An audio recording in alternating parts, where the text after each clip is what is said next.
বাড়তি সতর্কতা অবলম্বন করা বিশেষ জরুরি। চলুন কি কি সতর্কতা অবলম্বন করতে হবে। প্রথমে গাড়ির টায়ারের প্রতি প্রাধান্য দিতে হবে। টায়ারের বিট মানে ট্রেড বা সোল্ট সঠিকভাবে আছে কিনা চেক করতে হবে। যদি না থাকে তাহলে টায়ার পরিবর্তন করে নেবেন প্লিজ।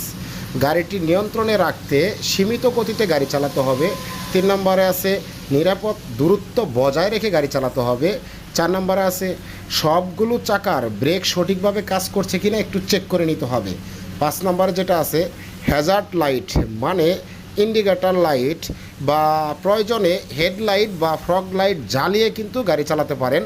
6 নম্বরে যেটা আছে রাস্তায় জমে থাকা পানি বা বিপজ্জনক গর্তগুলো অবশ্যই আপনাকে এড়িয়ে চলতে হবে।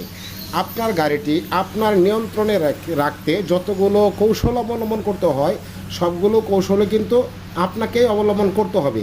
আপনি প্রয়োজনে হেডলাইট জ্বালিয়ে যান, তবু আপনার গাড়িটা আপনার নিয়ন্ত্রণে রাখতে হবে। বিশেষ করে যারা রাত্রিকালীন সময় গাড়ি চালাচ্ছেন তাদেরকে আরও বেশি গুরুত্ব দিতে হবে